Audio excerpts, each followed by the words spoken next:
no businesses, and we give away all of our businesses and all of our dreams to someone else. It doesn't make any sense on any planet. No other culture does this. Everybody, you have to share money within your own community. It's just so much. Do you have any charities or nonprofits that you support? Really, I just don't talk about it.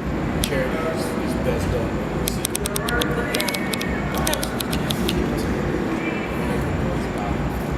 What is one of your standout songs that come to mind from the new album? Raw, Heaven Sakes. Is that one of your singles? It's not. Some of my biggest singles on that album is I Love LA. Okay. Vibe is Right, which is my current single. My new single right now is Vibe is Right. Where's your home base right now? Where does Skee-lo hang his hat? I love LA. You've really adopted that city. I've adopted a lot of cities. I got a lot of homes. I'm like many artists that tend to feel the need to have one place be a home. Tupac was originally from New York City. LA was his home. He's an LA West Coast artist. West Coast exception. What was your relationship with Pac? None really, except a great admirer, a fan of Pac. I toured, been on many shows, summer jams with Pac. Ran into Pac several times. Other than that, just a really huge fan, like everybody else. Just really respect. Well, you've got really huge fans. It's really funny that I've seen kids who are not even 8 years old who can sing "I Wish" word for word. What does that do when you see that? Somebody who wasn't even around when you wrote that, but they know it. It feels good. It feels real good. I meet people of all ages, even to this day. To right now. I'm on the streets, people stop me. Young kids, 16, 15, 12, 10, 5, and they know this record. And it's after so many years. But a hit record truthfully lives forever. A hit record never dies. And there's this thing in the music industry. Unfortunately, because the inner cities are so poor, and the record labels with all their money, they put this big money behind garbage music. So they get this garbage music and they swear it's the greatest music in the world because really, they're not looking at the music, they're looking at the money. And so they think wherever the money is, that's where the great music is. But the truth is, you look at records that were released just 2 years ago, you don't hear on the radio today. That's because they're not hit records. And I don't care how big the artist is, I don't care how big his name is, we calling it out right now. It's not hit records. A hit record is forever. It will never die. It never stops playing. A hit record doesn't even have to play on the radio to be a hit record. If Tupac album, his last album was never released, and I play that album for you right now, we sit here and bear with us, that is the hit album. Because the real hit takes place in your ears and your brain. It does not take place on what Billboard tells you. It does not take place on what radio tells you. That's a form of control. It's called programming. A real salesman knows about programming. You can program people to like something that actually isn't good just by playing it too much or showing it on TV all day. That's the reality. And that's what's going on in the music industry. That's what I see today. There's a whole lot of illusions. Like the Matrix. When you watch the movie Matrix, Keanu Reeves, and the kid is a spoon. He's bending the spoon. And Keanu Reeves says, "What are you doing?" He says, well, the secret is not to bend the spoon. That can never happen. He said the secret is to actually realize the truth. He said, well, what is the truth? The truth is, there is no spoon. If you're hooked up to the Matrix, that spoon really is your bed. So you can do whatever you want. There's really no spoon there. That's the music industry. There really is no music industry. There really is no big artist.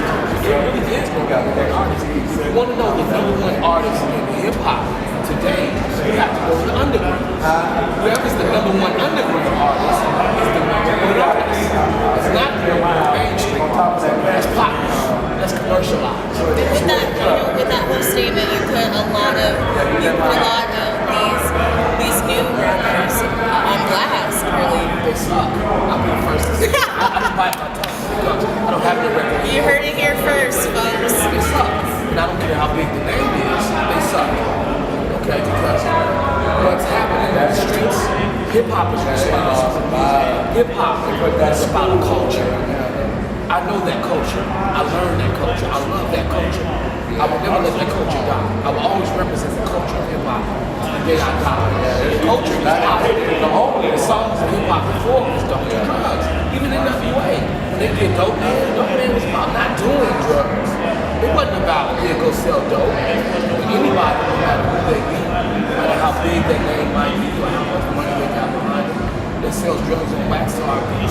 It's not hip hop. I would not accept it. Would you agree with the statement that it was harder to get on back in 95, 91? It was harder because you had to be. It's a lot easier nowadays. It's easy to get on. If you're willing to act like a straight buffoon, if you're willing to sell out your people, if you're willing to strip your women and parade them around on video, what happens when Miley Cyrus strips me and parades our lady teens? Big uproars. How many of our sisters have been paraded on TV by these record labels promoting and pushing and encouraging these rappers? In fact, they won't even give you a deal unless you got partners. And this is the reality that no rapper can tell because they don't care about the people, they care about the money. The money doesn't motivate me. I love God. I love what God does. And that's just me. We got that spot right down the road. Do you feel like when hip hop started taking a turn for the more lewd things, do you feel like you were not disillusioned? Do you feel like you wanted to separate from that? I've already separated. I'm not into I have a new music industry. I feel the same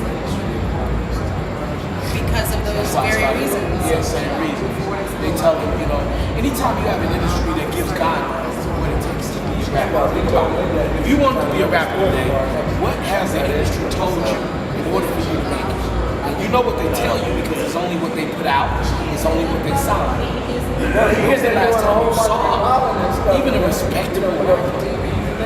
Even somebody that cared because they didn't strip it. It's far because they sell alcohol. Majority are just very ignorant. And I'll be the first to say that. It's just ignorant and buffoon. So that's what they sign. Right. So they say if I want to be a rapper, according to them, I'm 38 years old. I can't be a rapper. According to the music industry. According to the music industry. Are you only 38? I'm only 38. Only 38. For goodness sake. You're a baby. But I live long enough to tell you some real shit. So they don't want me. They need somebody that'll dumb it down for me. And I'm not willing to dumb it down. So tell me more about your label, Skee-lo Records. Of course, being the head act. Do you have any other acts? Do you enjoy scouting other talent? I love to get to that. In a sense, I'm a gatekeeper. I thank God for what He's given me. But I have a lot to be thankful for. I have my own record label. I have Sony distribution, which means we have the same power to distribute your music, the same as any other major artist that you see out there, without the red tape, without the payola, without the sisters need to sleep with you to get on. We don't do that kind of business. This is the record label of the future. I built a record label that I hoped and I pray that God would be pleased with. I dedicate my label to God. It belongs to Him. It doesn't belong to me. It belongs to Him. So I'm responsible for what I do and how I treat people and how I treat my artists. We only look for the best independent artists we can find. We find them, we push them. We have a new artist coming out. Our first artist after Skee-lo. Our second artist actually is the gospel artist, Stephen Thomas. Okay. His music is wonderful. He's on our website. We got Fresh Ideas. We got freshideas.com.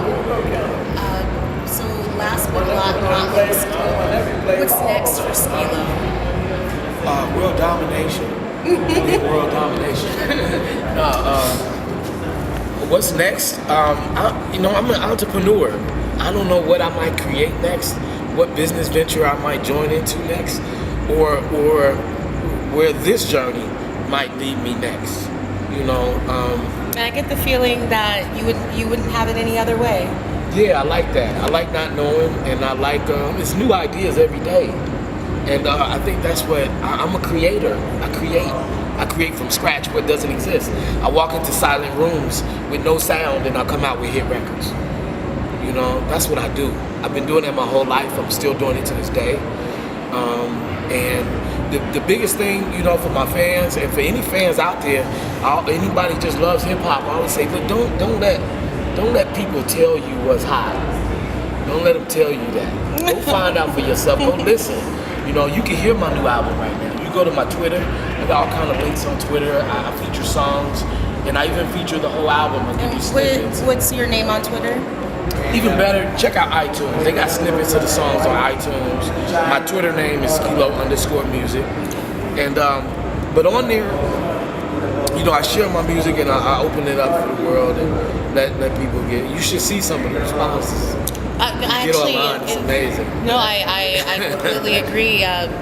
It's funny because I know that I read a lot of YouTube comments, and even on your videos, you know, people want to see that come back. They really do. They miss it. Yeah. You know. Yeah. And the way we designed the album, the new one. Just seeing regular pretty girls, not some made models, some construction piece with fake booties. It's not even you know, real, it's and I think that's something that a lot of people are realizing, that we had it good at one point.